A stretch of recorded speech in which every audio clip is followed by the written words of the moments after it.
Nii et tere õhtust, on 1. aprill ja mul on rõõm teatada, kui nädal tagasi muretsesid looduskaitsjad, et mis saab Tuhala nõiakaevust, siis täna peale 4 tuli kohtuotsus, et kaev jääb alles. Ja see ei ole nali, nii ongi. Aga täna läheme Lõuna-Ameerikasse rändama ja kõigepealt ma palun lavale isa ja poeg Tahvenõud.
Suur aitäh, Ramuel ja Raivo Tahvenõu.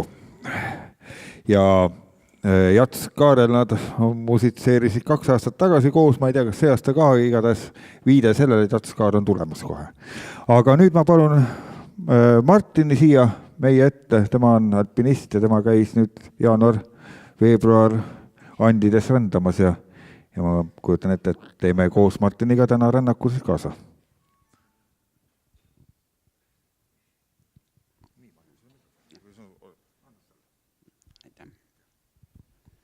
Tere õhtust, minu nimi on Martin Suga ja mind kutsuti siia, et ma viiksin teid Argentiinasse ja Andidesse.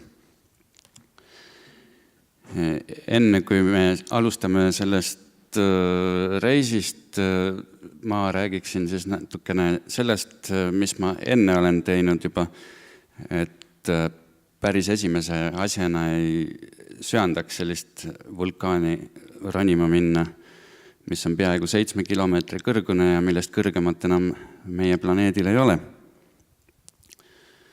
Et kõigepealt ma olen siis 6-7 aastat kuskil Eestis korraldanud matkasid 2-3 päevast kuni nädalani ja siis viimased 4-5 aastat puhkusereisid endale ja sõpruskonnale mägedesse, mitmesugused matkad erinevatesse kõrgustesse.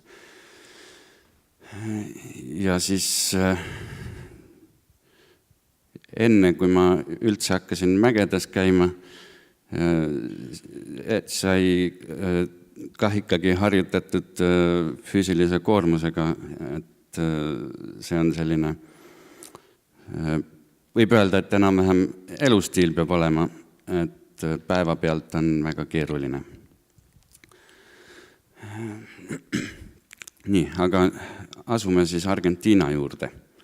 Et reis ise oli meil 28 päeva kokku, mille jooksul me pidime jõudma lennukiga siis teisele poole maakera enam-vähem ja tagasi, siis sõitma Argentiinas bussidega kuskil 4-5 tuhat kilomeetrit erinevate linnade ja mägiste piirkondade vahel ja 2 mäge, mis olid siis, üks oli 6720 meetrit ja teine 6892 meetrit.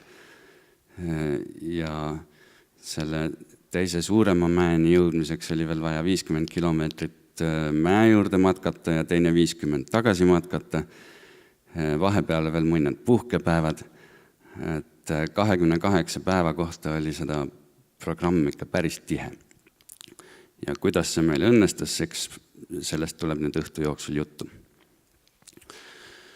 Nüüd, jah, alustuseks oligi vaja jõuda Tallinnast Argentiinasse, ehk me siis läbi Frankfurdi lendasime Buenos Airesesse. Lend oli koos ümberistumisega kokku seal mingi 18 tundi või natuke rohkemgi ja ümberistumise aeg oli veel lühikene ka. Ja lennuaeg siis ütleme Frankfurdi ja Buenos Airese vahel oli kas 14 tundi äkki, et õhtul hakkasime pihta, kuskil kella 10 tõusis lennuk õhku ja hommikul 9 paiku kuskil maandus ja ajavahet oli ka veel mingi 4-5 tundi, mis tuleb sinna otsa arvestada. Ehk siis lend oli ikka päris kurnav, nii pikka lendu ei olnud varem teinudki ja ega me siis peale lendu kohe puhata ei saanud. Me tulime lennujaamast välja, siis me sõitsime bussiga Buenos Airesesse ja esimene pilt juba ongi kohas, kust me bussist siis väljusime ja pildil on kuulus hoone Plaza del Mayo Buenos Airese kesklinnas, seda käivad siis kõik turistid kindlasti vaatamas. Nii ja siit siis hakkabki pildiseeria pihta. Siin näete, et ega me mingisuguseid luksusi ei tarbinud, kuna mul ongi reisidel üks põhimõte, et proovida võimalikult väikse eelarvega võimalikult palju saada. Ja siis me kasutamegi ühistransporti, taksodega praktiliselt ei sõida, kui selleks otsest vajadust ei ole. Ja kesklinnas võime ka mõnikord jalgsi liikuda 4-5 kilomeetrit kuskilt bussipeatusest bussiterminaali või nagu seekord oli. Ja koos kõigi oma pampudega. Sama lugu oli meil selle vulkaani juures, et väga harva käiakse seal niimoodi, et ühtegi lisateenust ei võeta, ei muulasid transpordiks ega midagi. Ja meie niimoodi tegime. Ja siin siis on Buenos Airese kesklinn. Ja mõned näited sellest, et see linn on päris uhke. Et varem oli Argentiina siiski mitte kõige sellisem rikkam piirkond, aga praegu on ta väga palju muutunud. Ja Argentiinas on siis jaanuaris-veebruaris täielik südasuvi, 30-40 kraadi sooja, ligikaudu 40-ni väga igal pool ei tõuse temperatuur, aga just seal idapoolsetes piirkondades, kus on rohkem kõrbed ja ookeanist kaugemal, seal on eriti palav. Buenos Aireses oli 30 kraadi ringis see temperatuur päevasel ajal, nii et igal pool, kus vähegi mingeid puid kasvas, seal me kohe võtsime endal kotid seljast ja istusime, natuke jahutasime ennast. Ja veel üks väike rohenurgakene pilvelõhkujate vahel bussiterminali poole minnes. Ja siin ma proovisin papagoisid pildistada, kes tuvide vahel siblisid, aga ma jäin hetke hiljaks või siis oli telefon liiga aeglane, et need papagoid on juba lendamas. Natuke on näha. Nii, ja siin oli nüüd vahepeal ajahüppe, jõudsime Mendozasse, aga ma räägin siis veel natukene Argentiina kohta, kui keegi plaanib sinna lähiajal minna, siis mõned asjad, millega kindlasti peab arvestama. Et esiteks seal kaardimaksed on väga haruldane nähtus, et sularaha tuleb ise kaasa võtta. Et pangaautomaadist saab korraga umbes 50 € väärtuses raha võtta, pluss siis veel teenustasud otsa, et ei ole väga mõistlik. Ja kaardimaksed seal on ette nähtud küll, aga see terminal pole kasutust leidnud algusest peale ilmselt, siis kui see terminal leitaksegi kuskilt kapist või sahtlist üles, siis hakatakse teda seal alles ühendama. Kasutada seda terminali ka keegi ei oska, küll nad proovivad, saad 6 korda PIN-koodi sisse panna ja ost jääb ikka saamata ja siis terve ülejäänud puhkuse mõtled, et huvitav, mis summad sealt maha on läinud kaardi pealt. Et mõistlik on sularahaga ikkagi tegeleda seal. Ja teine asi, see sularaha ja kõik muud isiklikud asjad, neid tuleb väga hoolikalt hoida. Seal kleptomaania on vist peaaegu nagu rahvussport, et midagi jätad kõrvale ühe oma pambu kuskile, pöörad selja, siis see asi ei ole enam sinu oma. Et väga kiiresti läheb. Ja meie grupist said kah mõned seda omal nahal tunda ja ka minul üht-teist läks, kuigi täiesti ootamatus kohas tavaliselt, kui Mäkke minna ja jätta mõnda laagrisse kivide vahele asju peitu, mida kõrgemal vaja ei lähe, siis pole kedagi, kes neid seal varastaks, aga võt seal juhtus ja läksid mu tossud ja lühikesed püksid ja veel mõned asjad. Ja mitte ainult minul. Ja kolmas asi, ega Argentiinas inimesed peale hispaania keele väga palju teisi keeli ei räägi, et meid aitas väga palju see, et telefoni oli juba igaks juhuks installeeritud meil offline töötavad hispaania keele tõlkeprogrammid, et kui oli vaja midagi küsida, midagi öelda, toksisime inglise keeles oma lausid küsimused sisse ja hispaania keelset saime siis kohe näidata, kellele meil vaja oli. Ja aitas meid väga palju. Need 3 nõuannet öeldud, siis võt Buenos Airese bussiterminalis juba üks kott meie ühel grupiliikmel minema läks. Ja see juhtus täpselt umbes nii pool tundi enne bussi väljumist, nii et ei jõudnud isegi politseiga eriti tegeleda ja lihtsalt tuligi minna bussi ja kott maha kanda. Ja loomulikult oli seal kotis üht-teist, mida oli vaja mägedes ja siis kõik need asjad tuli asendada Mendozas. Ja see pilt nüüd ongi juba Mendozas, kuhu me sõitsime Buenos Airesest bussiga terve öö, kuskil 6:30 või niimoodi oli meil väljumine õhtul Buenos Airesest ja Mendozasse jõudsime hommikul kas kuskil 9 paiku. Nii et 14 tundi sõitu öösel. Et see on ka üks asi, mida ma nagu tihtipeale arvestan nendesse reisidesse, et kui me peame liikuma pika otsa läbi terve riigi, siis teeme seda öises bussis, siis maksame transpordi eest ja maksame korraga ka ööbimise eest ja asi lahendatud.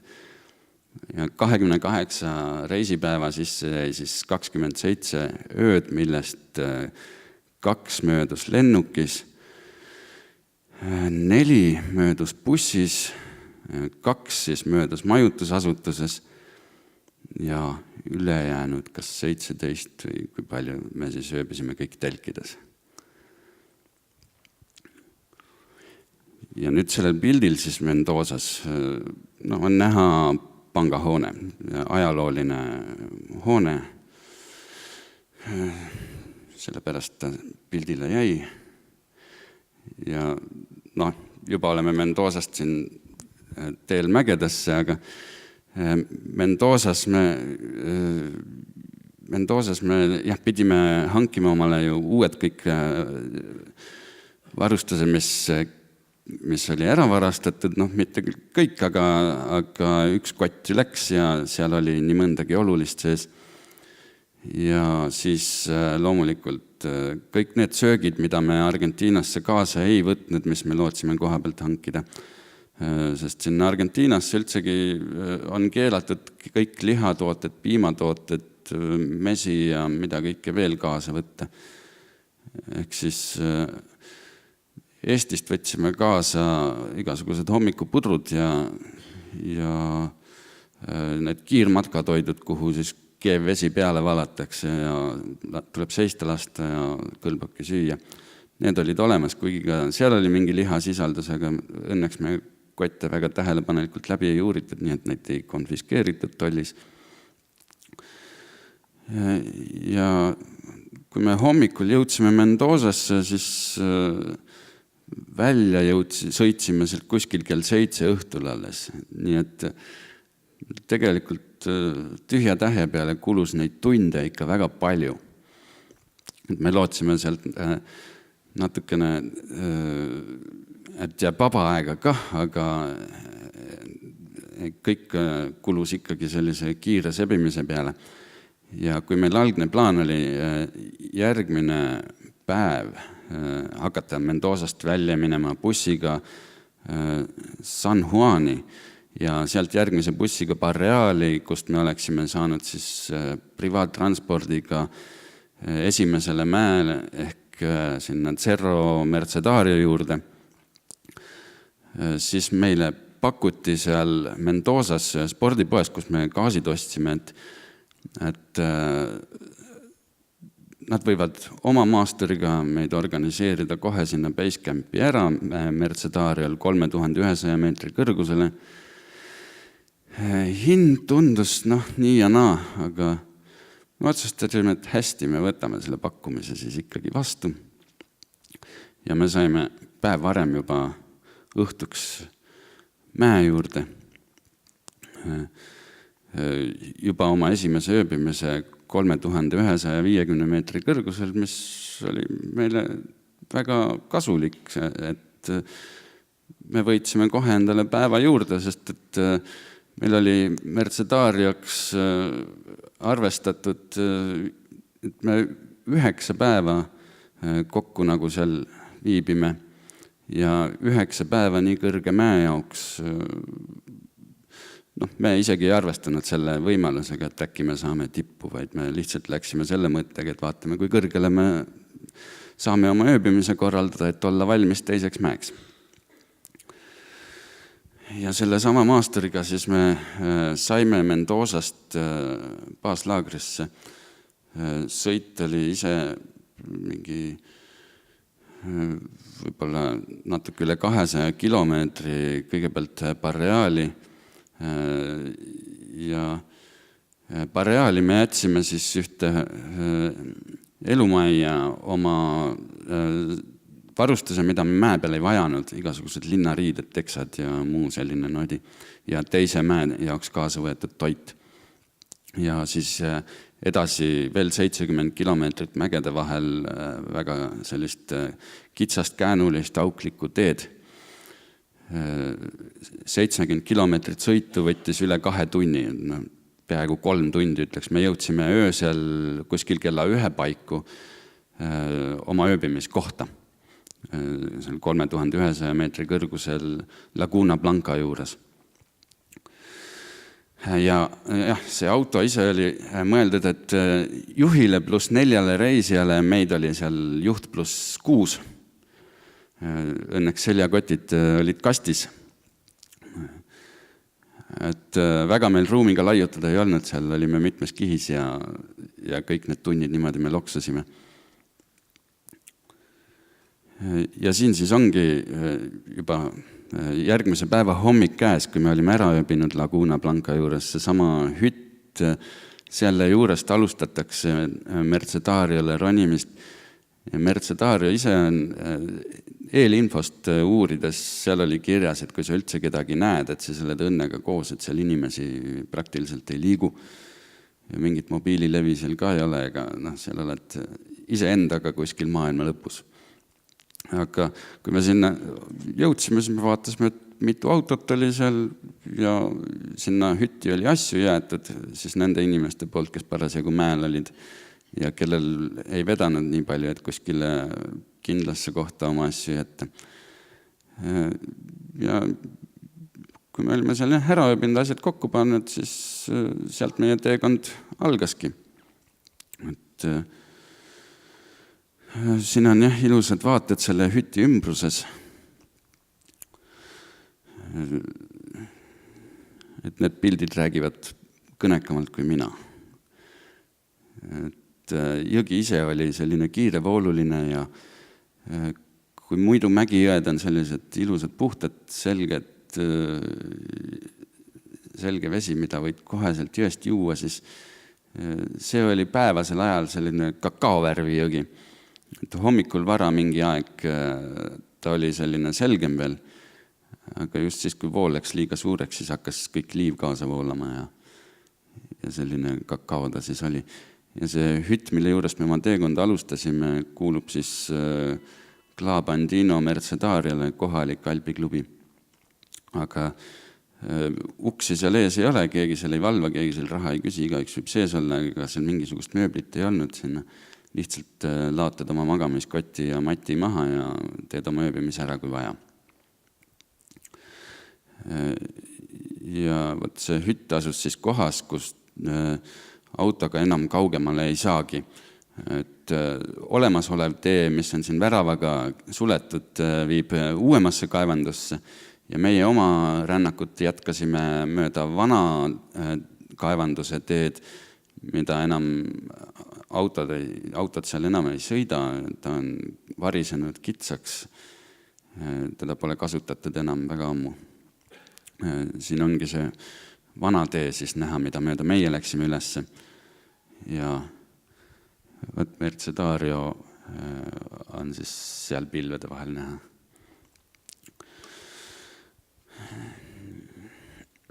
Ja see on meie esimene laager siis, telgid juba üleval, me jõudsime sinna umbes 2,5 tunniga hüti juurest.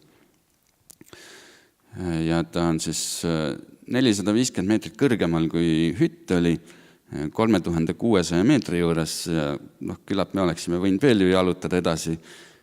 Jaksu oli, aga mõistlik ei ole väga palju kõrgemale minna ilma aklimatiseerumata. Nii me siis pidime sinna oma laagri panema üles. Ja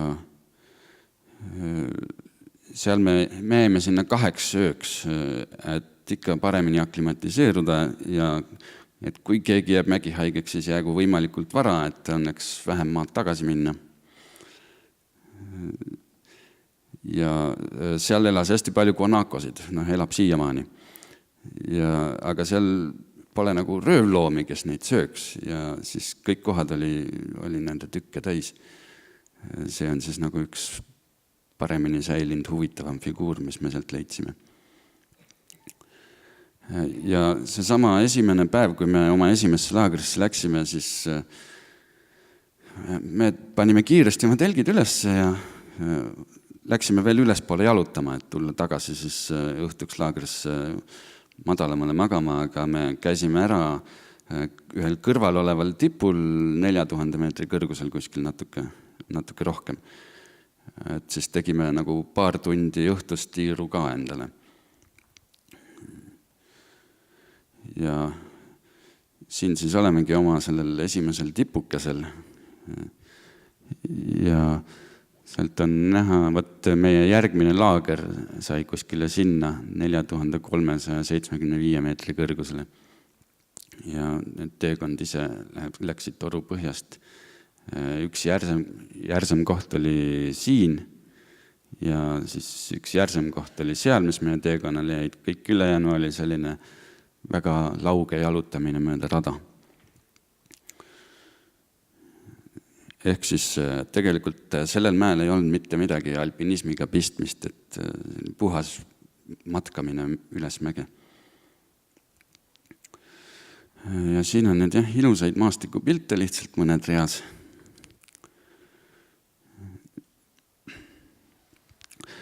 Ja siis see lind käis meie köögis kogu aeg meiega söömas.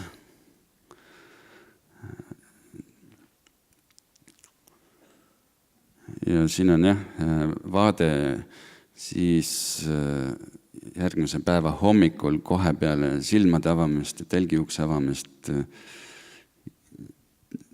Ei saanud keelduda kohe pildi tegemisest, jällegi Mercedari paistab otseselt mägede vahelt.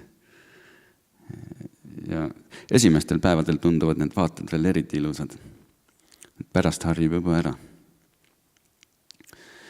Ja siis teine päev, mis me seal esimeses laagris elasime, oli meil ette nähtud küll puhkepäev, aga puhkepäev ei tähenda alati seda, et lihtsalt istud oled ja ootad õhtut.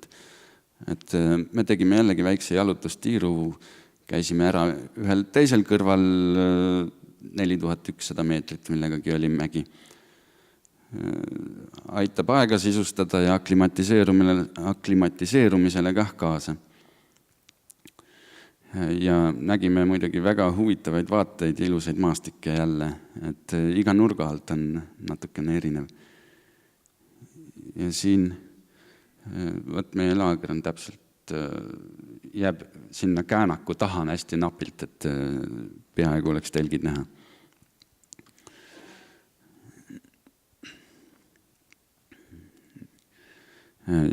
Jah, ja see on nüüd siis see org, kus me eelmisel päeval käisime aklimatiseerumas jõeäärt mööda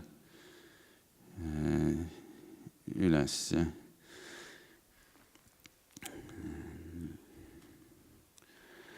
Ja kes tahtis, see leidis ikka kohti, kus sai ronida, aga vajadust ei olnud meil otseselt selleks.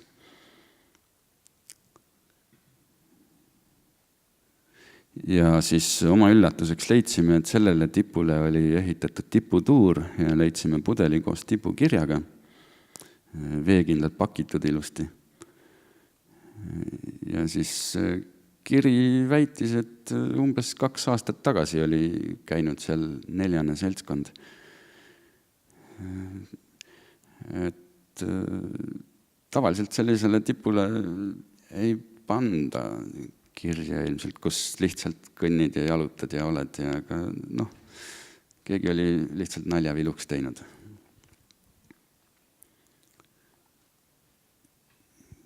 Ja siis teiselt poolt tulime me alla samalt tipult mööda.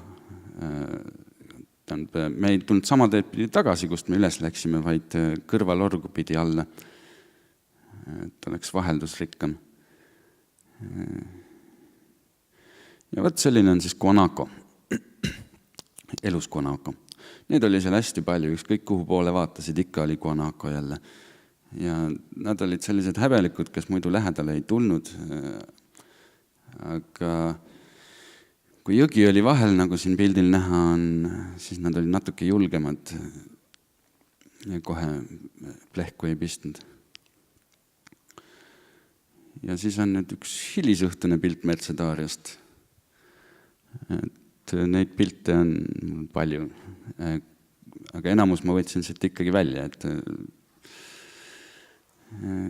ja siis meie laager.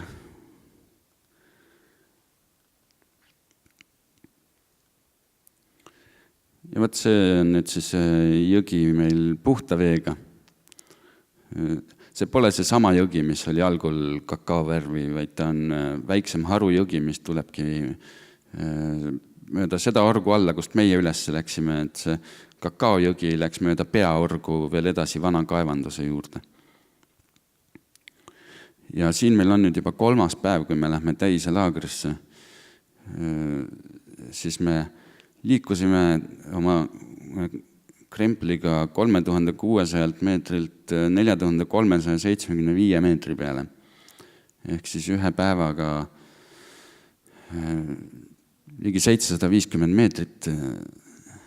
Et natuke palju võitu korraga, aga me plaanisime sinna jälle jääda 2 päevaks, nii et aklimatiseerumisega oli kõik siiski hästi ja keegi ennast haiglasena ei tundnud.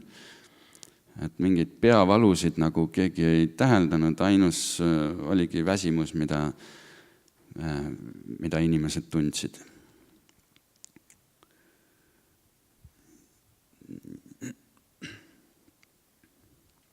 See on siis tagasivaade allapoole mööda meie teed. Ja see nüüd ongi teise laagri juures, leidsime siis juba lund. Ja võt Andides ongi selline huvitav nähtus, et lumi moodustab sulades mingid moodustised, millele ma eestikeelset väljendit ei leidnudki. Inglise keeles kirjutatakse penitentes, ma proovisin Google Translatoriga, see ei leidnud mulle ühtegi vastet selle kohta eesti keeles. Et need on veel väiksed, pärast näeb suuremaid. Ja siit on siis, olen ise väiksel jalutuskäigul laagri ümbruses, sest tundide kaupa ja päevade kaupa seal ju lihtsalt ei taha ühes kohas istuda, aga seal on meie telgid.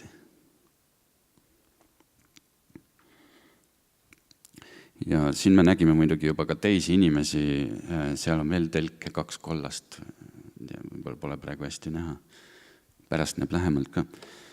Et meie üllatuseks me ei olnud seal ikkagi ainsad inimesed, seal oli 2-4 gruppi kohalikke argentiinlasi ja oma üllatuseks leidsime me sealt 2 lätlast, kes Norrast olid kohale tulnud ja siis nendega naljatasime, et mis mägi see saab olla, kus pole ühtegi poolakat. Ja paar päeva hiljem nägime jälle lätlasi ja lätlased ütlesid, et me leidsime poolakad. Et eesmärk täidetud. See on siis nüüd jällegi jõgi, mis meie laagrist mööda voolas ja teatud tundidel päevas oli ta ikkagi kakaovärvi, nii et me pidime teda filtreerima, et kõlbaks üldse süüa teha või juua. Ja võt siin on nüüd meie laager siis lähemalt. Et kui jõgi oligi reostunud päevasel ajal, siis see lumi, mida te siin näete, see sulas kah vähehaaval päikese käes ja siis me saime sealt nirest omale vett.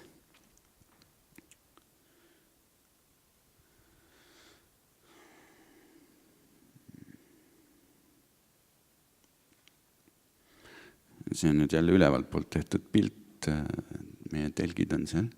Eelmise päeva laager oli seal all. Ja siin on nüüd väga hästi näha need samad penitented kõik seal ja siis kuidas jõgi pruunina kobrutades alla voolab. Ja igal hommikul mulle meeldib teha ikkagi igast laagrist mingi telgivaate pilt. Ehk siis hommikul, kui silmad avan, telgi ukse lahti teen, siis näen seda, mis siin pildil nüüd on. Ja selline näeb välja üks tüüpiline köök mäelaagris. et siit on väga hästi näha, mida me siis söögiks tegime.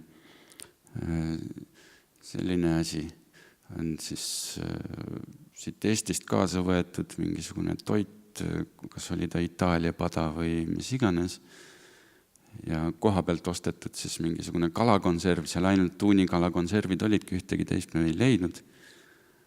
Need siis potis kokku segada, läbi keeta gaasipriimusega. Ja sellist toitu me seal saime.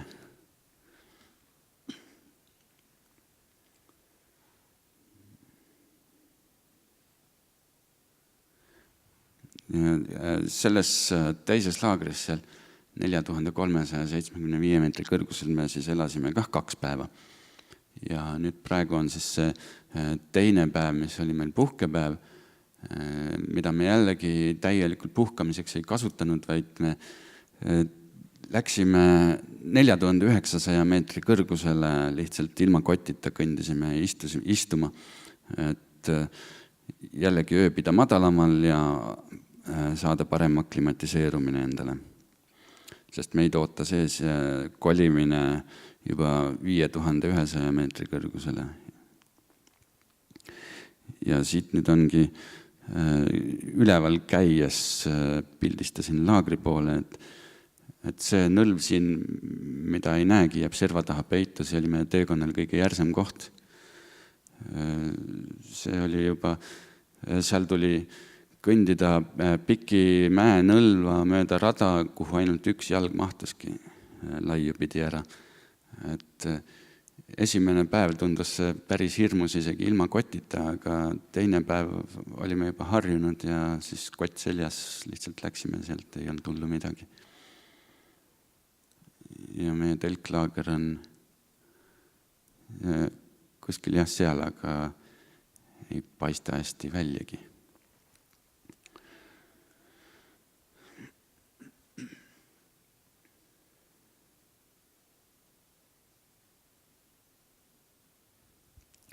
Ja siin, nagu te näete, ongi nüüd seljakotid kõik kaasas.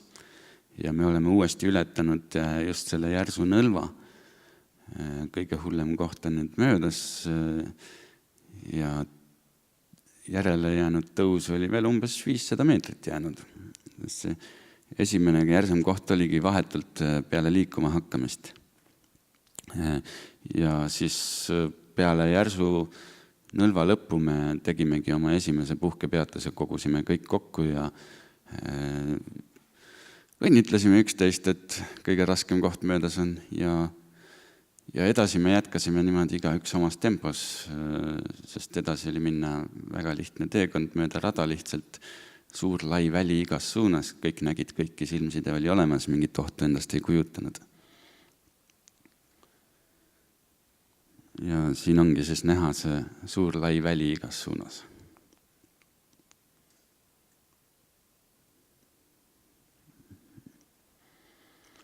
Ja siis igaüks seal, kus ära väsis, sinna ta istuma jäi, natuke puhkas, läks edasi. Ja siit on näha see teekond, kuhu me minema peame, ehk siis see väike selline järsem koht veel oli ees, aga mitte enam nii järs kui see esimene. Ja uus laagripaik on siis selle harja taga peidus. Ja siin ongi nüüd see uus laagripaik ja üks telkidest siis, millega teised grupid olid ja kui me jõudsime sinna järgmisse laagrisse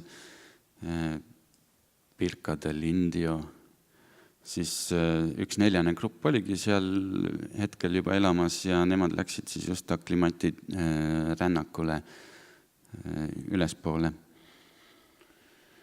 Sel ajal, kui meie sättisime ennast elama sinna.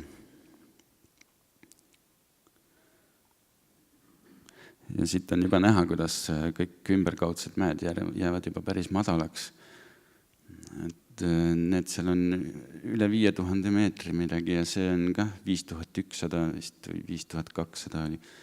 Et me oleme juba enam-vähem samal kõrgusel seal. Ja sellisel kõrgusel on igasuguseid huvitavaid moodustusi jääst, lumest ja millest kõigest veel, mida kõik inimesed vaatama ei satugi, siis ma teen selle hästi palju pilte. Et saavad näha ka need, kes ise sinna ei lähe.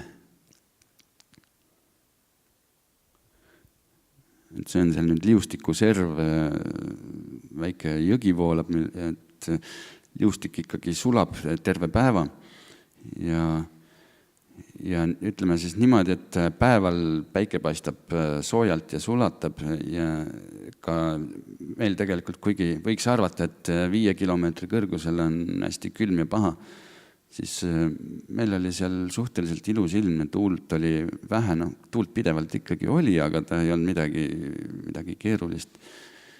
Ja kui päike paistis, siis oli ikkagi kohutavalt palav. Ja siis sulas ka see liustik ja vesi oli kogu aeg olemas. Ja nii nagu päike kadus mäenõlva taha ära, nii tõmbas kohe külmaks, kõik joped läksid selga ja ojad külmusid kinni, nii et isegi hommikusöögi vesi tuli juba õhtul valmis võtta ja pista kuskil magamiskotti serva alla. Et hommikul on kogu vesi igal pool, mis välja jääb, on hangunud.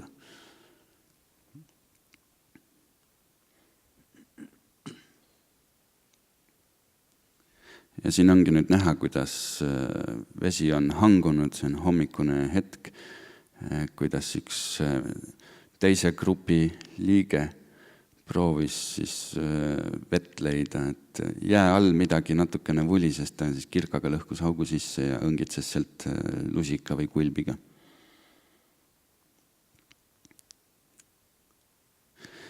Ja see laager, mis meil oli seal 5100 meetri kõrgusel, selle kohta on kirjutatud, et väidetavalt on seal mõned varemed originaalinkadest pärit, nende poolt ehitatud, nad olevat seal mingitel aegadel kas otseselt nüüd elanud, aga vähemalt mingeid rituaale läbi viinud.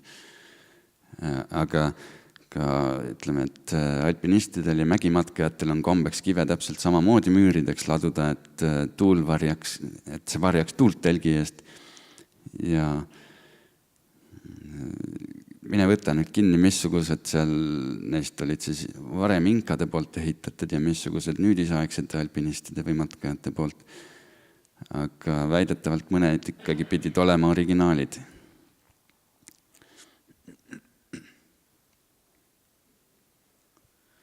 See on nüüd siin selline jäine liustikuserv.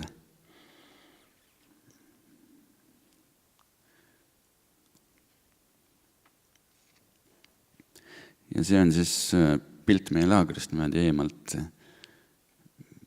Meie telgid on need. Ja siin on siis üks naabrite grupp ja siin on teine naabrite grupp. Aga nemad läksid varem juba ülespool ära ja mingiks ajaks me jäime siis täitsa omaette oma seltskonnaga sinna.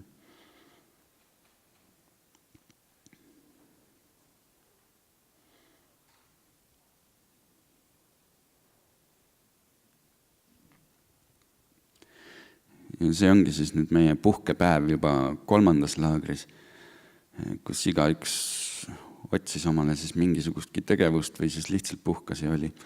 Niimoodi käisin ma ise ka siis kõrgelmal naabermäeharjal, lihtsalt kõndisin üles, istusin, puhkasin seal, tegin pilte, tegin videot, istusin veel ja siis tulin varsti alla ja oligi jälle aklimatipäev korda läinud. Ja siit on nüüd näha veel üks, kes üles tuleb, aga ta ei olnud meie grupist. Et seal on terve grupp siis juba peal. Üks 4. grupp läks ka siis oma pundiga aklimatiseeruma. Samasse suunda jääb muidu järgmine meie kõige kõrgem laager ka, kuhu me varsti piltidega jõuame. Ja kõrval olevad mäed, nagu näete, on jäänud juba madalamaks. Et Mercedaria on ümbruses kõige kõrgem ja kuigi meil oli tipust veel kõvasti puudu, ligi vähemalt oma 1,5 kilomeetrit isegi oli veel tipuni minna, kui kõik ümberkaudsed olid juba madalamaks jäänud.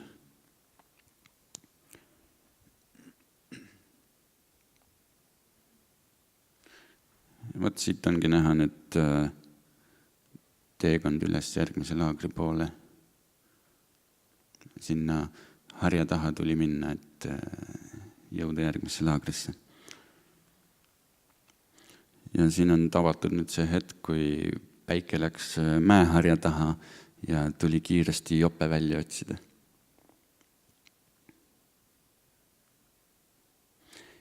Ja siin ongi juba see järgmine päev, kus me kolisime oma laagri kõrgemale, ehk siis 5650 meetri kõrgusele.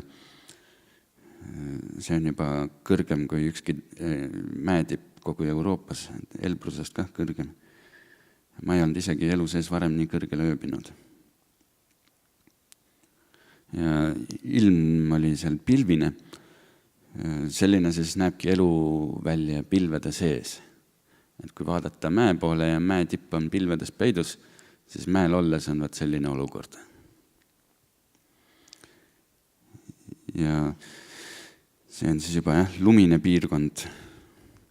Et kui all on seal kuskil 20, 30, 40 kraadi soe sõltuvalt kohast, siis sellel kõrgusel on juba aastaringi talv.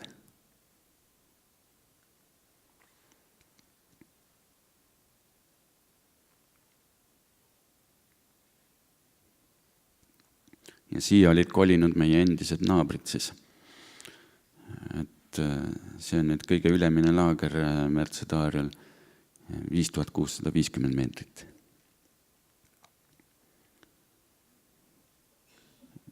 Ja siit on näha veel üks saabuv rändur tuleb pilve seest. Ja siin me oleme oma telklaagri juba üles seadnud. Ja siin paistab hetkeks pilved hajuvad ja see on nüüd siis suund, kuhu me liikuma peame, et jõuda mäetippu, tipp ise jääb sinna varju. Siin on mingid eeltipud, mis varjutavad pärismäe meil pilgu eest ära.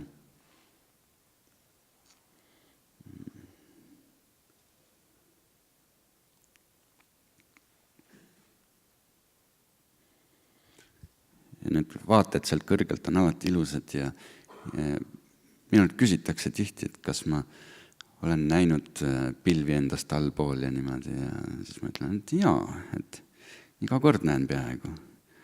Ja siis ma tean, et sellest hetkest tuleb alati pilte teha, sest et inimesed näevad harva sellist asja. Lennukiaknast on igaüks näinud, aga see, kui sa jalgadega seisad maa pinnal ja vaatad, siis on täiesti teine tunne. Ja see nüüd ongi meil juba tipupäev. Et me alustasime pimedas öösel kuskil kella 2 või 3 paiku. Hakkasime liikuma ja meie laager jääb kuskile sinna nõlva taha niimoodi, et siit enam isegi pole näha. Et esimesed tunnid liikusime pimedas.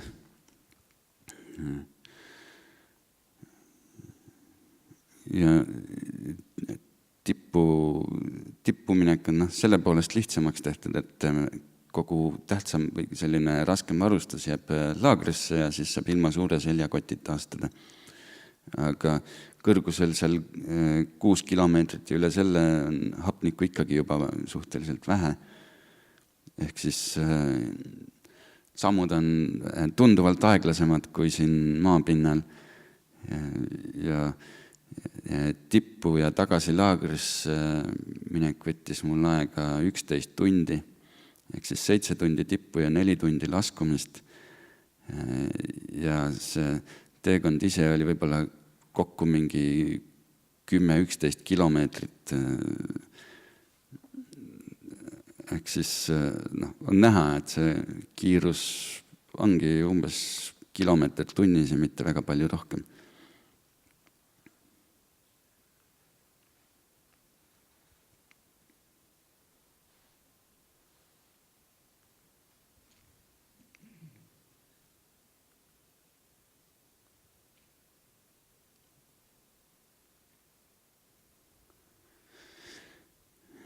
Siin on siis veel vaateid, et tipu poole minnes kogu aeg tahaks kõike pildistada ja neid plõksatusi tuleb ikka tohutult palju ja pärast enamus neist ma mõtlen, et miks ma nüüd selle tegin või miks ma nüüd teise tegin. Aga mõned on ikkagi sellised, mis siis jätan alles mälestuseks. Ja neid tuleb palju, aga ühtegi ei saa nagu välja ka jätta. Ja see siis ongi see minu pidulik tipuhetk. Ma ei olnud elu sees veel nii kõrgel kunagi käinud. Ehk siis Mercedaaria tipp 6720 meetrit.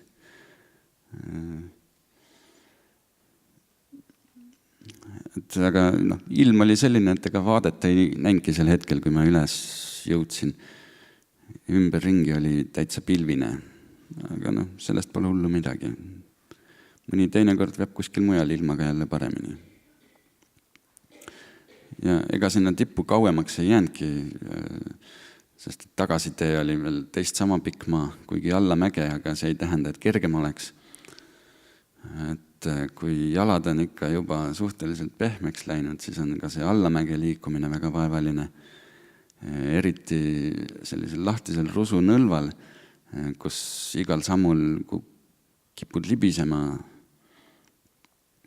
ja tuleb hoolega sammu valida, et mingitele lahtistele kividele ei astu ja jalga välja ei vääna, sest et päästma ei tule sealt mitte keegi.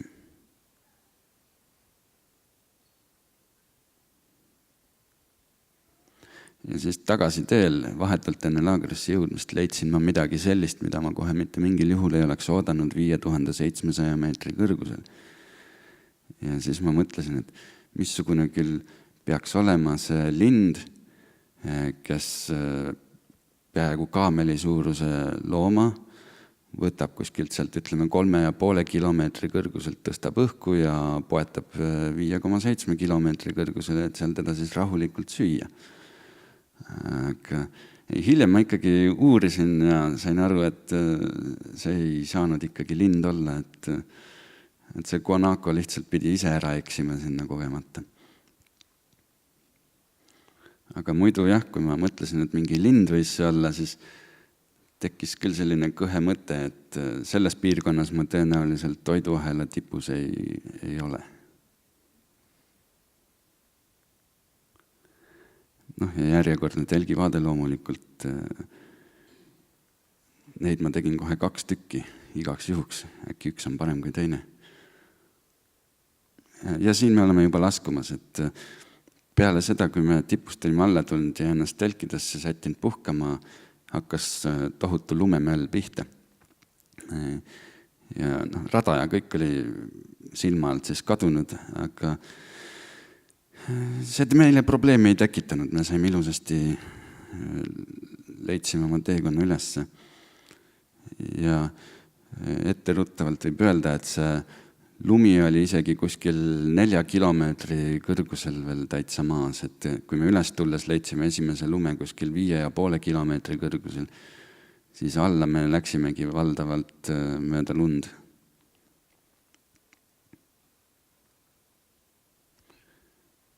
See oli nüüd see laager 5100 meetri kõrgusel, kus ennem kui me ööbisime, polnud, oli lihtsalt kiviväli. Ja nüüd on näha, et värske lumi on kõik katnud. Aga samas see oli väga huvitav ja põnev ja ilus, et nagu uus maastik, et muidu lähed üles ja pärast alla täpselt ühte sama rada pidi. Aga see oli natukene täitsa erinev kummaski suunas.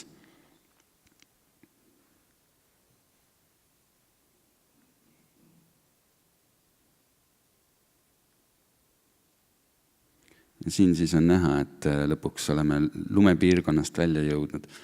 Aga ilm ise oli selline väga põnev, sellised pilved ja udu tekitas nagu väga sellise dramaatilise situatsiooni, seal lihtsalt vaatad ja imetled, et nagu teisel planeedil oleks. Aga sealt oma kõige ülemisest laagrist, 5650 meetri kõrguselt me ühe päevaga tulime alla tagasi oma esimesse laagrisse 3600 meetri juurde. Meil oli seal veel 1 päev vaja parajaks teha, et alles ülejärgmiseks päevaks oli meil transport vastu tellitud. Et nagu ma enne ütlesin, et me ei lootnud isegi, et me üldse seal tippu saame. Aga kuna kõik sujus nii kenasti, kõik tundsid ennast hästi, igas laagris tegime oma 2 ööbimist ära, ehk siis matemaatiliselt aklimatiseerumine pidi olema juba väga hea.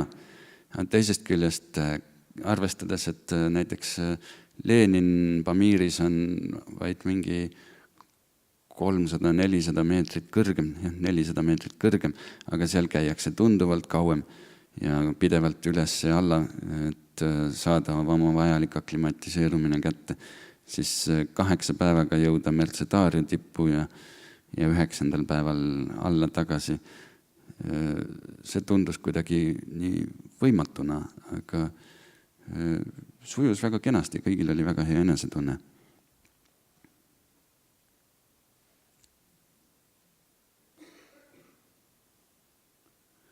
Et need pildid jätavad siin väga sellise sünge mulje.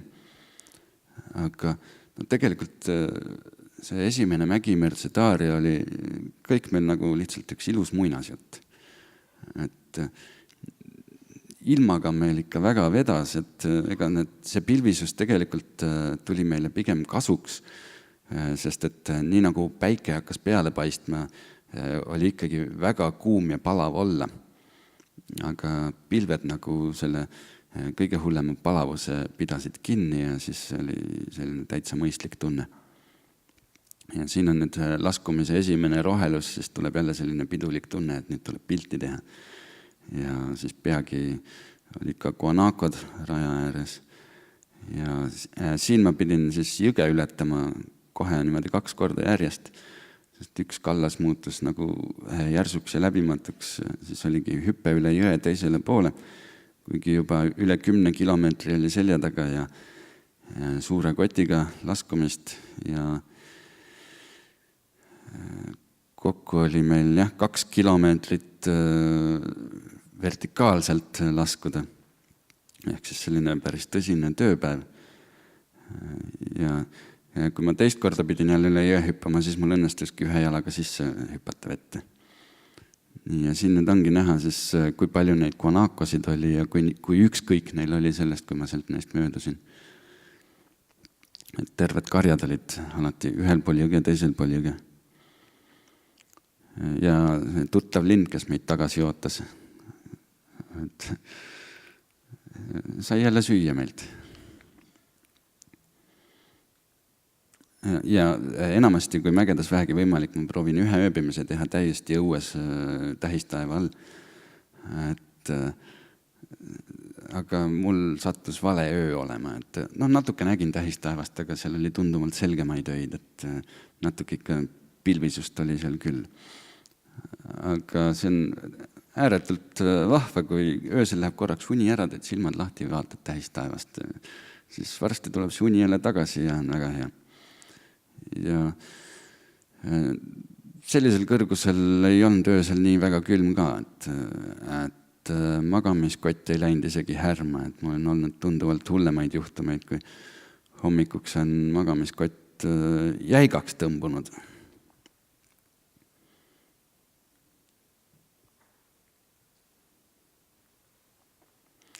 Siin me oleme siis tagasi oma esimeses laagris ja me tegime seal siis oma järele jäänud vabal päeval jalutuskäigu vana kaevanduse poole. Siin on siis jällegi näha see Mercedario mäetipp teise nurga alt natukene, et see sama kakaovärvi jõgi, mis meil esimesest laagrist mööda voolas, seda mööda me siis ülesvoolu liikusime. Et näha, kuhu meil siis see rada lõpuks välja viib. Ja käisimegi kuskil 4100 või 4200 meetri kõrgusel ära, kus siis kaevandus asus. Ja võt sealt on näha vana autotee mingisugune jäänus.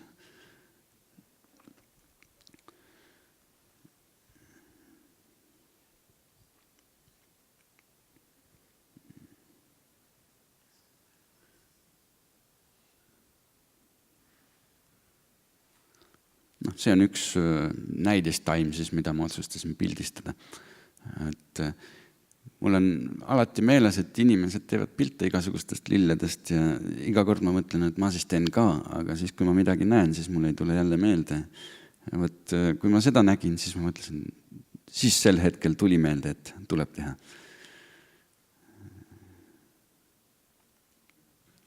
Aga seal iga mägi oli ise värvi ja koha peal see tundus kõik nii põnev, et kõike tuleb pildistada. Ja siis leidsin sealt sellise huvitava kivi, mis on siin kahjuks natukene udusena jäänud. Ta oli selline poolitunud, aga siin on näha, kui pooled sai nagu enam-vähem kokku pandud. Et keskelt õõnes, siis on mingisugune kristallikiht seal vahel ja väljast siis selline hall hangunud koor. Mingi vulkaanilist päritolu, mingi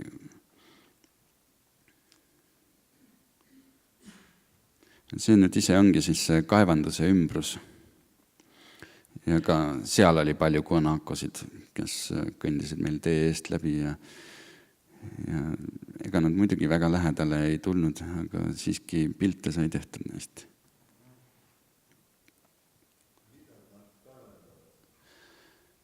Mingi kaevandus oli seal vasekaevandus, aga selle konkreetse kohta ma ei teagi, see uuem võis vasekaevandus olla.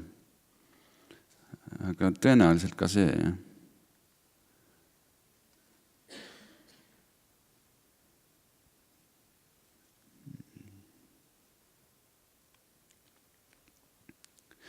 Ja see on nüüd juba tagasitee, et kui nägite, siis üks jõgi oli selline kakaovärvi, see on nüüd Harujõgi, mis on selgeveeline.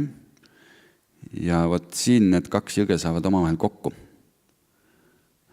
Et näete, sealt tuleb kakao ja siit tuleb siis selgevesi.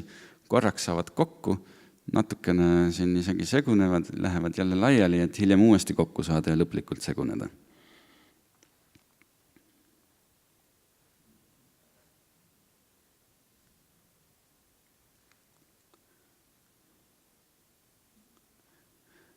Ja siin siis ongi see viimane päev Mercedario juures hakkab lõppema, telgid juba paistavad. Ja siis meil oligi veel üks ööbimine ja järgmisel hommikul me läksime siis tagasi Laguna Blanca juurde, kus me siis veel pidime tunnikese ootama, kuni tuligi meile auto vastu. Viis meid kõigepealt Barreali, kus me saime oma linnariided kätte, mis me sinna ennem hoiule jätsime ja sõitsimegi tagasi Mendozasse. Ja Mendozas me siis veetsime ühe päeva ja õhtul sõitsime bussiga juba edasi järgmise mäe poole.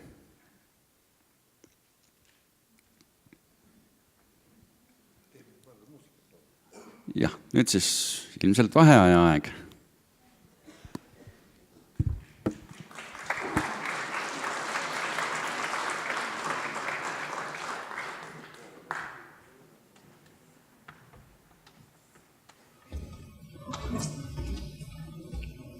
Mina jälle vahepeal mõtlesin kogu aeg, mis lugu teile mängida, need kaadrid, need on ilusad ja see olukord nii võimas, ja siis kaevasin enda repertuaarist sellise loo välja, mille on kirjutanud Henry Mancini ja minu meelest see pealkiri sobib ka siia väga hästi, lugu iseenesest ka. Selle loo nimi on Slow Hot Wind ehk siis vaikne kuum tuul.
Tere taas! Jätkame siis nüüd sealt, kus pooleli jäi.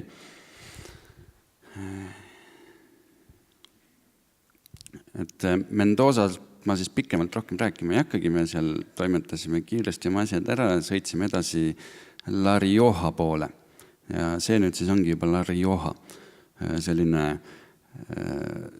mõõtudelt nagu suur linn, aga sel hetkel, me olime seal ainult mõned tunnid ja ilmselt siesta ajal igatahes see tundus täiesti välja surnud linnana, aga seal olid hästi suured kaktused, mida ma kindlasti pidin pildistama, inimesest mitu meetrit kõrgemad.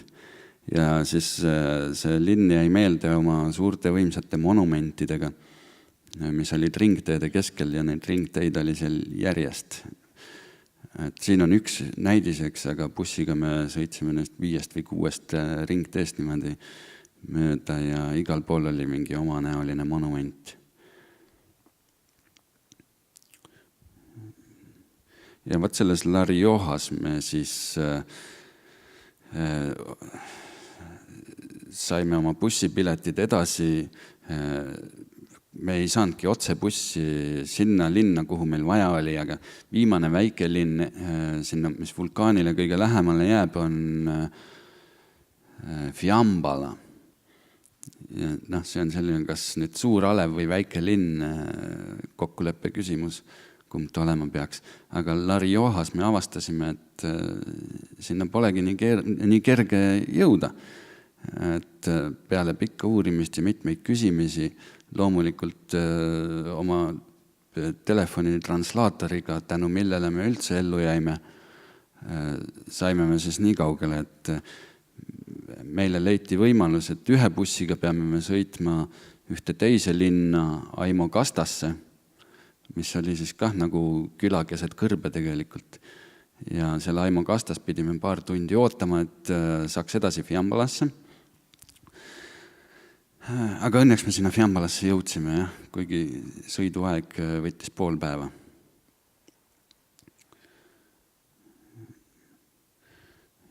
Ja siis bussi aknast ma pidin pildistama neid kaktusi, kui palju erinevaid sorte neid siin näha on.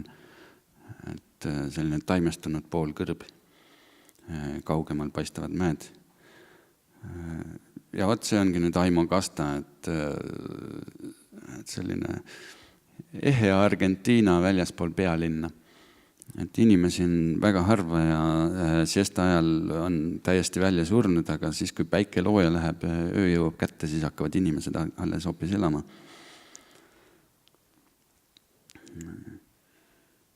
Aga ma proovin jõuda kiiremini huvimittamata kohtade juurde, muidu aeg saab enne otsa, kui me vulkaanini jõuame.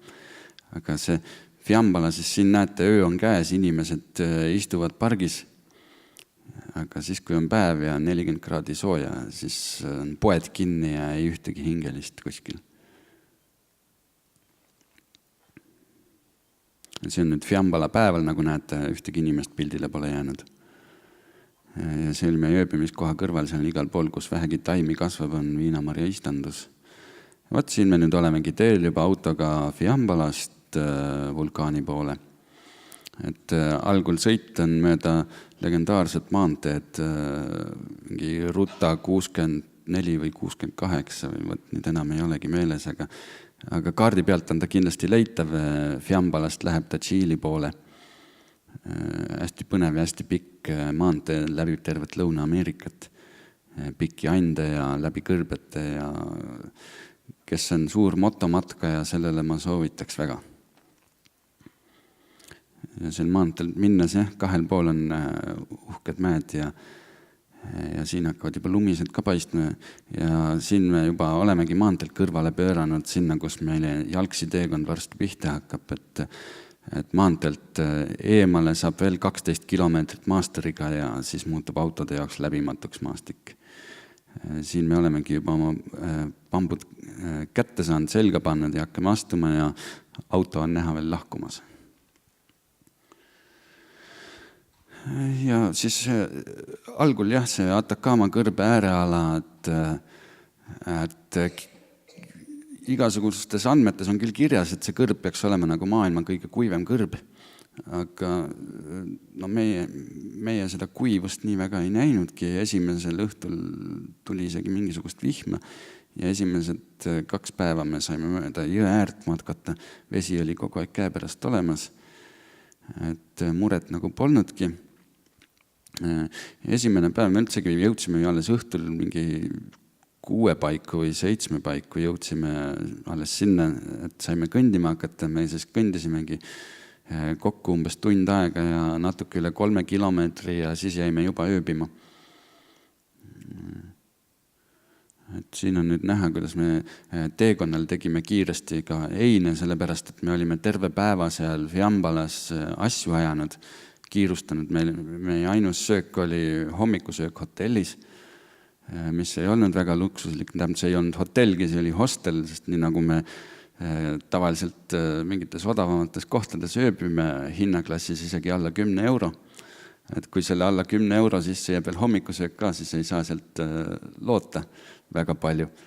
Et see oli alles teine hommikusöök, või teine söök sel päeval õhtul siis meie teekonnal.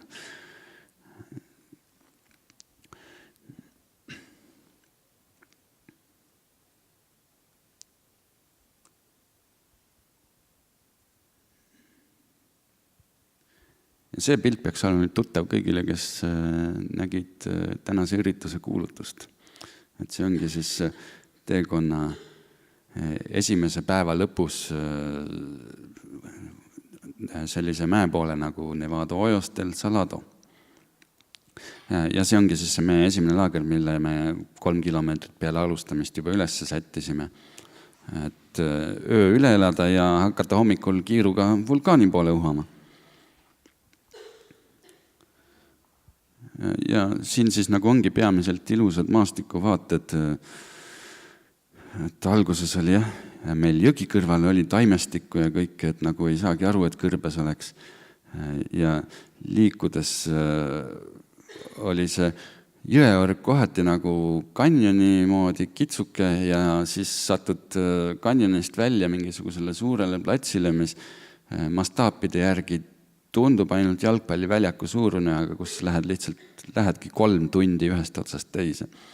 Et need mastaabid, me oleme siin harjunud väikeste kuppelmaastikuga, kuppelmägedega, aga kui nende mägede suurust nüüd proportsioonis vaadata, siis nihkubki see jalgpalli suurune väljak, ütleme peaaegu, et Tallinna suuruseks või vähemalt Lasnamäe suuruseks väljakuks. Ja võt ma võin öelda kohe etteruttavalt, et ka seal meil suhteliselt vedas ilmaga, et pilvisust jätkus. Polnud mitte väga paksud pilved, aga aeg-ajalt siiski pakkus leevendust, sest et seal kõrbes oleks puhtalt päikese käes liikudes olnud suhteliselt hirmus. Ja siis igal pausil, nagu näete, me kasutasime kohe võimalust, et külmas Mägi-jões jalgu jahutada. Ja see pidi olema nüüd veel kõrvalisem koht turistide poolest kui eelmine mägi, aga ka siin me nägime inimesi, mingisugused teised grupid liikusid ka ikkagi, kuigi me iga päev inimest ei näinud ja lähedalt nägime ainult paar korda. Ja laskudes siiski tuli rohkem, sest et siis me liikusime kiiremini ja pikemaid teekondi päeva jooksul ja siis nägime mitut inimest päeva jooksul. Üks järjekordne puhkepaus. Et neid puhkepause tuli seal ikka teha, sellepärast, et see päeva distants oli meil juba mingi 16,5 kilomeetrit ja me tõusu tegime kuskil 3700 meetrit, 4300, 600 meetrit tõusu ka. ehk siis nende pikkade distantside ja tõusumeetrite pärast meil oligi vaja ennem käia teisel mäel aklimatiseerumas, et siis kogu oma varustusega saaksime üldse selliseid distantse seal läbida. Et see algus jõe ääres ei olnud nii kriitiline, aga just peale meie teist laagrit, kuhu me varsti pildiga jõuame, siin me oleme juba peaaegu teise laagrisse jõudmas.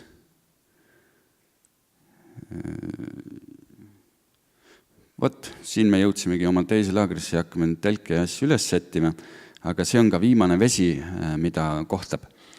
Aga et alles sealt kuskil 22-23 kilomeetrit edasi, teisel pool kõrget mäekuru hakkab see koht pihta, kus siis on mingisugused lume- ja jäälaigud, mis hakkavad siis päikese käes sulama ja kust saab vett. Aga kujutage nüüd ette kõrgusel seal 4300 meetrist hakata minema ühe päevaga üle 5600 meetri kõrguse mäekuru ja teiselt poolt veel edasi mõned kilomeetrid, et kogu oma toidu ja varustusega, et me olime juba aklimatiseerunud ja see oli ikkagi põrgulikult raske. Ja me tegelikult tegime juba ühe vaheööbimise, kuhu me võtsime vee kaasa. Aga sinna me veel jõuame kohe. Et see on nüüd alles see laager, kus oli vesi juures, Aguas Calientes.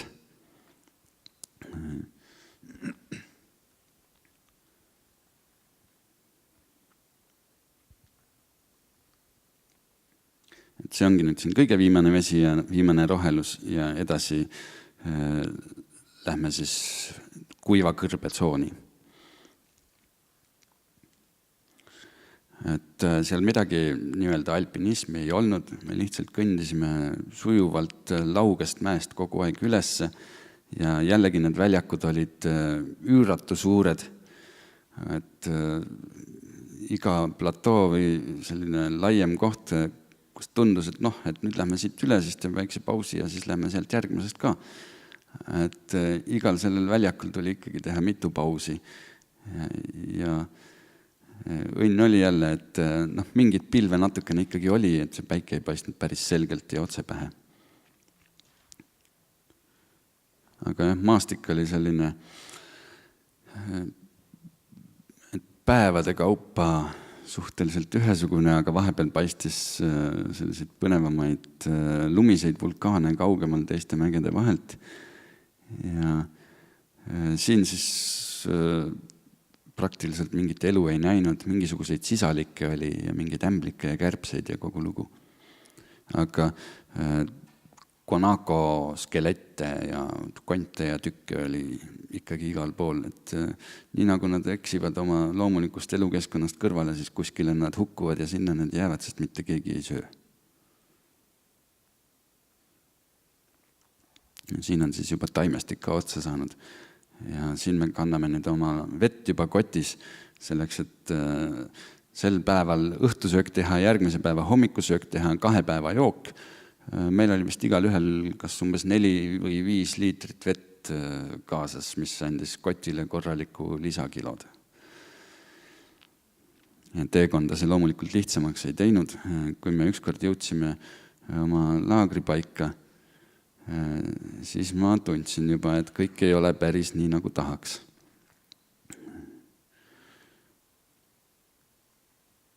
See ongi siis meie vahelaager veevabast tsoonis kuskil 4900 meetri kõrgusel.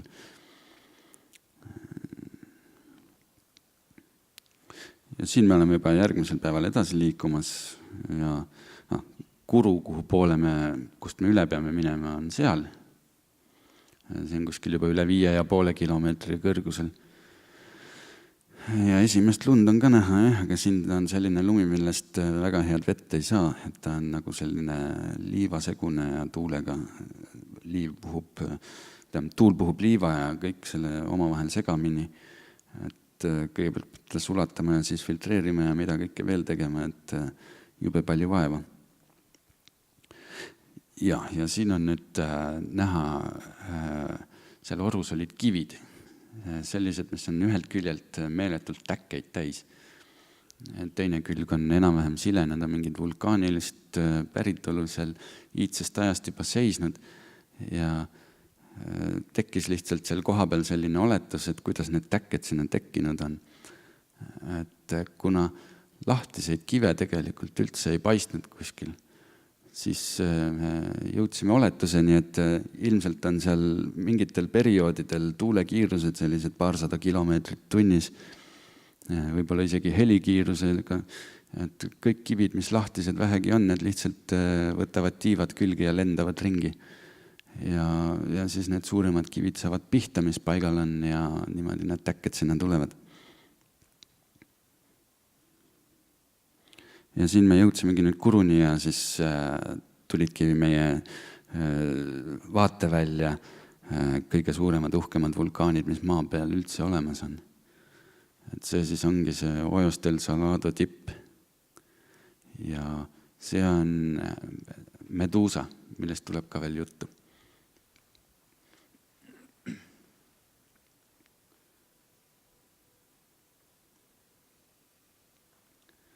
Et kui selline maastik muutus teistsuguseks, siis tuli kohe jälle hästi palju pilte teha. Ja siin siis on selline mägijärv. Need on siin kõik maailma kõige kõrgemad järved, mis üldse olemas on. Et kuskil väga palju kõrgemal järvi ei ole, et Nepaalis nad peavad omal mingeid järvi maailma kõige kõrgemateks, aga tegelikult on veel kilomeetri jagu kõrgemalgi järvi. Et siin lihtsalt ei liigu nii palju rahvast, et need järved kuulsaks saaks. Siin siis on näha ka, meie grupiliikmed kõnnivad ja siin on siis see penitentede väli jälle.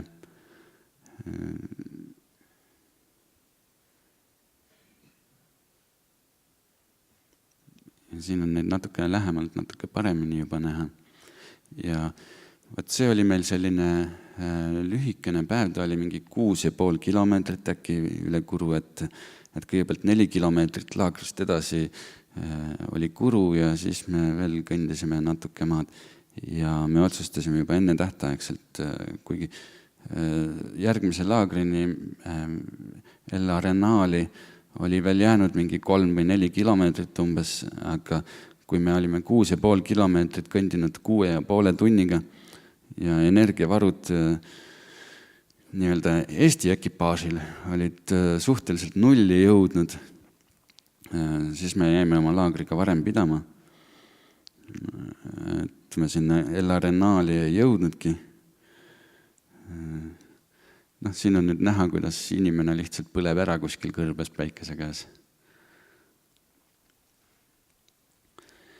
Ja võt sellel pildil näete juba ainult ühte telki. Et meie oma Eesti ekipaažiga jäimegi sinna laagrisse puhkepäeva pidama, et meile aitas. Et oleks tahtnud väga minna loomulikult edasi, aga lihtsalt ei olnud enam mitte kuskilt seda energiat võtta. Ja siis Šveitsi ekipaas läks edasi, nemad jõudsid järgmisse laagrisse sel päeval ja järgmisel päeval Šveitsi ekipaasist üks siis jõudis isegi Hoyose tippu. Aga me jäime siia oma õnnetut puhkepäeva pidama, siis jube kahju oli loomulikult, aga polnud midagi teha, nägime mäge vähemalt eemaltki ja pidasime oma puhkepäeva, mille jooksul ma siis tegin laagri ümbruses väikse jalutuskäigu ja siis siin need ongi juba tunduvalt tuhkemad need jääsambad. Et käisin nende vahel ringi jalutamas ja vaateid nautimas, pildistamas, filmisin videotki. Siit paistab telk. Et sellises mahedas kohas mägede vahel me olime, aga see oli ikkagi see sama tuulekoridori org. Et teatud perioodidel on seal väga hirmsad tuuled. Ja nii ma seal jalutades igas suunas neid mägesid, siis pildistasin sel ajal. Ja see on nüüd Medusa, see mägi. Ja kuna Ojos jääb siia kaugemale pildist välja, aga Meduusa oli meie telgist oligi 5 kilomeetri kaugusel.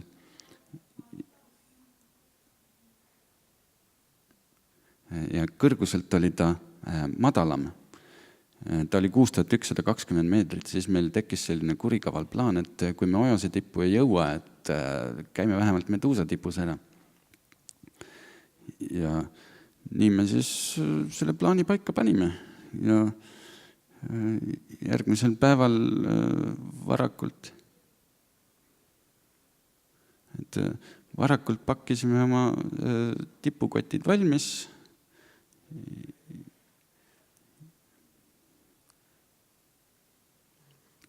Ja siin me juba teel olemegi. Ja sel tipupäeval olime niimoodi hasardis, et vahepeal oluliselt pilte ei teinudki, aga nüüd on näha, et me oleme juba siin väga lähedal 6 kilomeetri piirile. Pildil tundub ilm hästi ilus ja tegelikult eks ta oligi, tuul oli tugev, muu oli kena. Ja siin juba on näha, et asjad lendavad.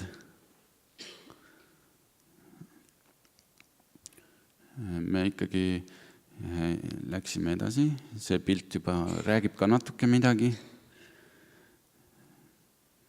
Ja siin ma tegin need viimased nii-öelda kõrgemad pildid tipupiltide asemel, sest tuul läks nii tugevaks, et neil jäätükke lendas näkku kiirusega 80–100 kilomeetrit tunnis ja me juba reaalselt mõtlesime, et kui nüüd veel edasi minna, siis me lendame koos selle tuulega lihtsalt kuskile teise mäe peale.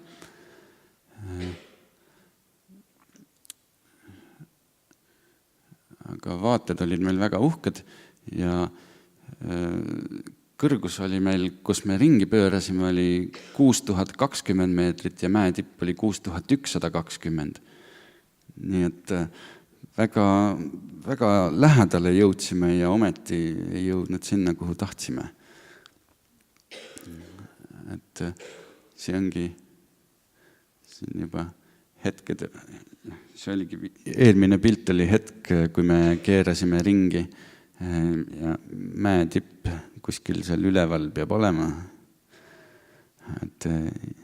Aga vähemalt me käisime Tšiilis ära, pärast teekonna pealt nägin, et GPS-i track läks üle piiri Tšiilisse.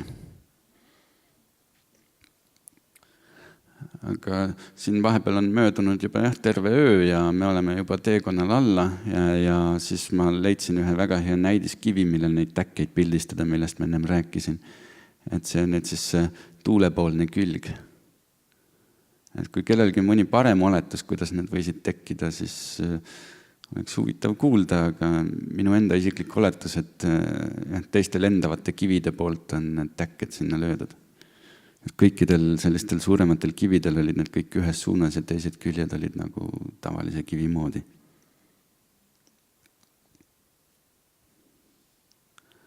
Aga tagasitee oli samasugune nagu ülesminek, ainult et allamäge oli natukene kergem ja siis me oma ülemisest laagrist seal kuskil 5650 meetri kõrgusel me tulime niimoodi alla, et me võtsime küll mingisuguse veevaru kaasa, aga me ei peatunud seal ilma veeta laagris, vaid me kõndisimegi ühe päevaga välja sinna, kus jõgi pihta hakkas. Niimoodi, et meie päevateekond tuli mingi 22 kilomeetrit peaaegu.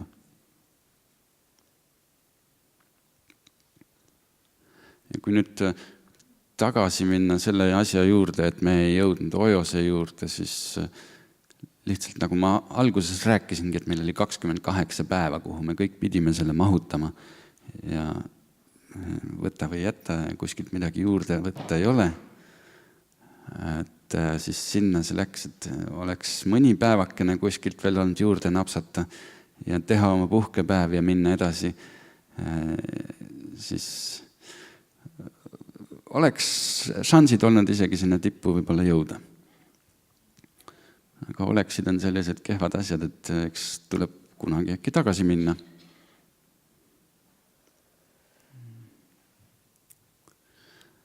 Ja siin on näha siis, et taimestik muutub tihedamaks järjest seda, mida madalamale me liigume. Et kuigi vett kuskil ei paistnud, seal mingid rohututid siiski kasvavad. Ja see ongi nüüd pidulik hetk, kui me jõudsime tagasi vee juurde. Veel, siis jäigi meil teha üks ööbimine ja liikuda edasi sinna, kus meid siis auto pidi peale korjama. Aga jõe ääres oli ikka tõesti juba tunduvalt parem ja meeleolukam tunne.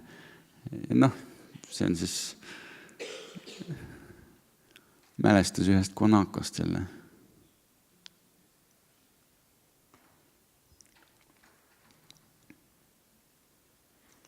Et see oli tõesti selline koht, kus sai tunda, maitsta sellist maailma lõpu tunnet. Seal ka mitte mingisugust mobiiltelefoni levi ei ole ega mitte midagi. Ja see eelinfo põhjal ei pidanud seal üldse inimesi olema. Ja ometi ühest laagrist just seal samas kuskil mul varastatigi need asjad ära, mis ma jätsin hoiule. Et nagu ei kujuta ette, et kes peaks tulema seal mingisugusesse laagrisse kivide vahelt otsima, kas sinna midagi jäetud on. Et väga huvitav, et see nagu maailmas selline kõige ebatõenäolisem koht, kuhu keegi võiks minna vargile ja näete, juhtus.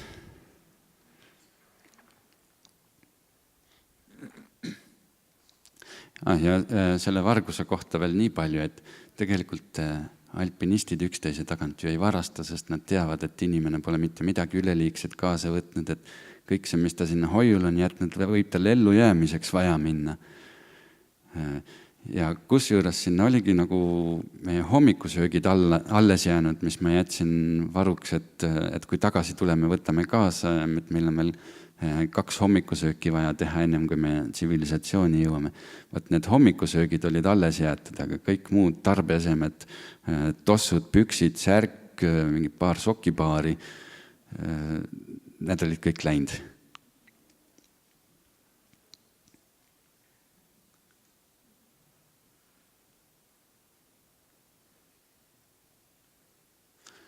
Ja selline ma nägin välja siis vahetult tsivilisatsiooni jõudes. Kohe kiiresti tegin pildi enne, kui nii-öelda tulekahju jäljed näost ära kaovad. See pilt räägib endast nii mõndagi. Ja siin me olemegi nüüd siis selle kohaliku Fiambalas kuulus mees alpinistide hulgas, kes siis korraldabki kõike seda transporti ja mäeasja, kelle kaudu saab transporti sinna vulkaani poole, kelle kaudu saab hankida kõik need muulad, hobused või heeslid, kes veaksid kraamilaagritesse. Ta on siis härra Johnson Reynoso. Et me teadsime, et ta on seal ja et ta tuleb sealt kuskilt leida, aga me ei uskunud, et me leiame ta praktiliselt esimese inimesena Fiambalas seal tanklas. Vaatasime, et mingisugune kastiga maastur on, et mingi Mountain Rescue ja mis seal kõik peal oli ja telefoninumbrid ja värgid ja siis, et mingi härra tuli tanklast välja, läks auto juurde. Siis mul tekkis kuri kahtlus, et äkki ta on see. Ja siis tegime juttu ja uurisime ja oligi tema, kohe esimene inimene, keda me terves Fiambalas nägema juhtusime. Et tema siis aitas meid transpordiga, temale me maksime ja jätsime temale siis kogu ülejäänud gaasid kah, mis meil üle jäid, mida me ei saanud lennukiga koju niikuinii ära tuua. See on siis üks papagoi, kes seal ühe poe trepi peal elas oma puuriga. Aga seal väidetavalt looduses samasugused me nii suurt ei näinud paraku, siis pidin piirduma sellega, et tegin pildi puuripapagoist. Nii, ja see on siis nüüd Mendoza, et meil oli seal Fiambalast, me tulimegi tagasi niimoodi, et me sõitsime kõigepealt ühe bussiga Catamarcasse. Catamarcas ma ei teinud ühtegi pilti, ma ei ole selline linnaturist. Aga Mendozas ma mõtlesin, et seal ikkagi võiks ju teha. Ja siis me käisime seal Mendozas selles kõige nende suuremas kuulsamas pargis San Martin, Tundsin ennast seal väga koduselt juba nime poolestki. Ja seal olid siis igasugused vahvad purskkaevud, palmid, mingid monumente ja no, seal on vaba aja sisustamiseks väga, väga head tingimused, inimesed teevad sporti, jooksevad ringi. Seal tekkis hirmus tahtmine ujuma minna, aga vaat kohe näed, et selline silt, et ei tohi. Siis seal on palju selliseid välikohvikuid, kus aega parajaks teha. Ja nii mõneski kohas paistavad palmide vahelt eemal pilvelõhkujad. Ja nagu näete, sellised väga uhked alleed nagu kuskil Miami Beachil. Ja taimestik on kah selline nagu terve park olekski botaanikaaed meie jaoks. Ja me käisime siis seal künka otsas, mis on nende ülelinna küngas. Seal on kuulsad monumendid pühendatud nende revolutsioonile, igasugustele muudele ajaloolistele, olulistele sündmustele. Et sinna saab tegelikult autode ja mingi tuuribuss toob ka turiste kohale. Ja võt seal tipus oli siis meie Russalkat meenutav selline suur monument. Ja võt sinna tagasitee oligi juba niimoodi, et meil sai päris palju tunde sisustatud kõik ja sealt mäe otsast siis on terve üle linna vaade. Et muidu ei saa arugi, et see linn nii suur oleks. Et ta tegelikult ei ole mingi pealinn ega midagi, ta on suhteliselt nii-öelda väikelinna staatuses, aga no siiski. Ja siin veel üks koht, kus ujuda ei tohi, aga vist ei oleks väga tahtnudki. Ja võt sellised kasvavad neil seal siis pargis ja kõrbes ja igal pool.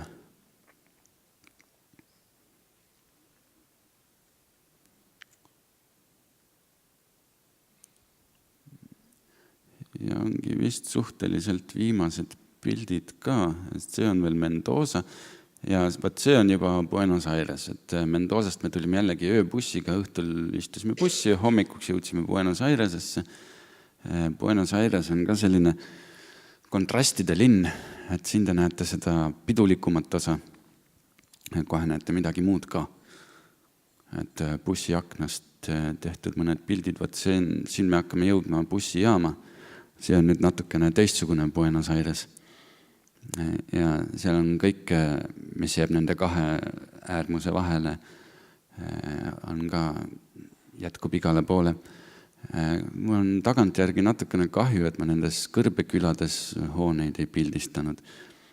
Et ütleme niimoodi, et surnuajal on neil haudadele pühendatud sellised kabelid, putkakesed on väga uhkelt ja väga hästi ehitatud. Kõik on kandiline ja loodis ja sirge ja mitte ühtegi pragu ega mõra kuskil väga lihvitud, nagu meie selline euroehitus. Ja siis see, kus nad ise elavad, on siis selline, et ei julge seina vastu toetada. Ja see viimane pilt minu mõelest. Et reis ikka algab ja lõpeb lennukiga. Et kas kellelgi on veel äkki mingisuguseid küsimusi?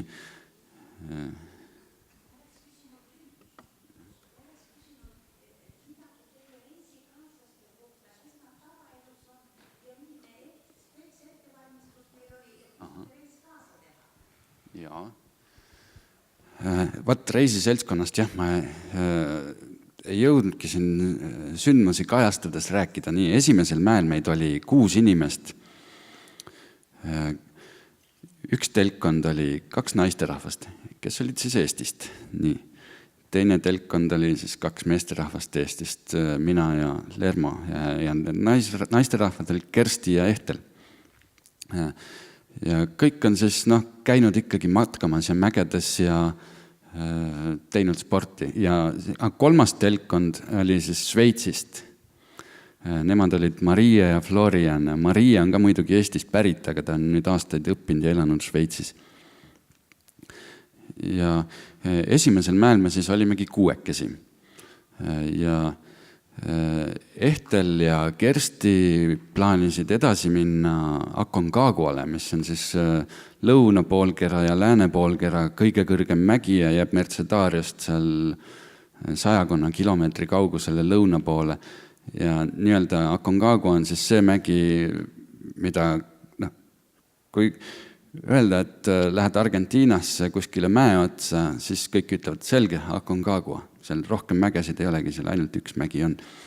Me leidsime 2 sellist väga põnevat muud mäge ja nagu piltidel näha oli seal, nad ei olnud 2 ainust, seal on peale nende veel palju. Aga jah, jõudes tagasi nüüd sinna, Kersti ja Ehtel pidid varem ära minema niimoodi, et nemad siis, kui meil oli teine puhkepäev 5100 meetri kõrgusel laagris, siis nemad tegid oma selle viimase tõusu tipu poole. Nad ei lootnudki tippu jõuda, vaid lihtsalt nii kõrgele, kui jõuavad, et teha aklimatiseerumist enne siis Aconcaguale minekut. Ja nad läksid meist varem alla, siis kui me kolisime Ülemisse laagrisse, kolisid nemad juba minema ja nad jõudsid Aconcagua tippu. Nii et neil läks väga hästi ja edukalt see reis. Ja Aconcagual oli tegelikult väga halb hooaeg, et Eestist oli teisigi gruppe sinna läinud, kes sattusid päevade jagu nihkesse, kas varem või hiljem natukene, kes tippu isegi ei jõudnud. Et lihtsalt oodati alumistes laagrites ilma paranemist, kuni aeg sai otsa ja tuli ära tulla ilma tippu minemata. Nii, aga siis 4 me läksime pärast sinna siis Ojose poole, jah. Aga põhimõtteliselt kõik grupis olid ikkagi mägedes käinud. Florian oli käinud ainult kuskil üle 4 kilomeetri natukene ja matkamas, et ta nagu ronimisega pole kunagi tegelenud, ega köies vist kõndinud, aga ta kasse oli ikka saanud jalga panna, et varasemaks kogemuseks võib lugeda ikkagi seda. Et kes tahab minna ikkagi sellise mäe otsa, siis esimeseks mäeks ei sobi. Aga näiteks enne meie gruppi käis, on Ojose peal käinud, kas 4 või 5 aastat varem käis Andres Karu ja tema käis täiesti üksinda. Kõik selle sama maa seal. Ja tegelikult see Argentiina suunast minekust me läksime, sealt käiakse väga vähe võrreldes sellega, et Tšiili poolt on võimalik saada maasturiga umbes 5,5 kilomeetri kõrgusele ja käia 2-3 päevaga seal tipus ära ja saada koju tagasi. Seda siis juhul, kui on tehtud varem kuskil korralik aklimatiseerumine ära.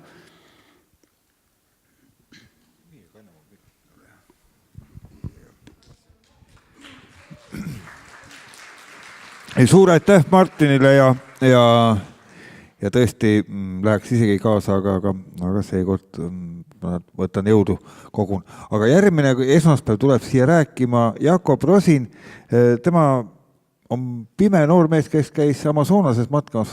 Mul on nagu eeskuusid küll, kellele järgi minna.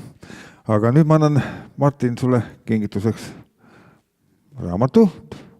Ja kuna õhtu kestab kella 8, siis ma palun, et Raivo ja Ramuel Tahvenau siis lõpetavad.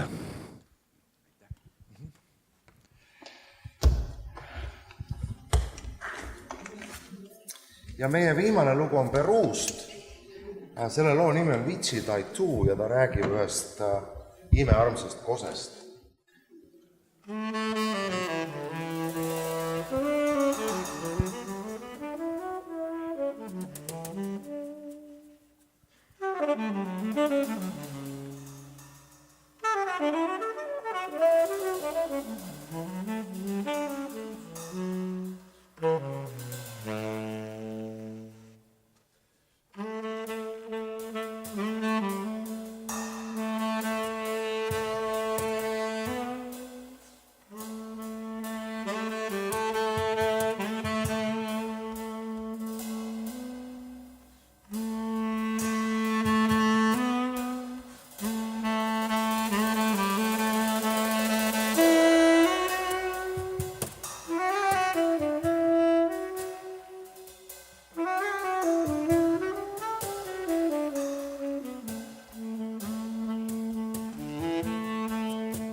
veel kord suur aitäh tahvenaudele ja ka Martin Sugale väga ilusa õhtu eest.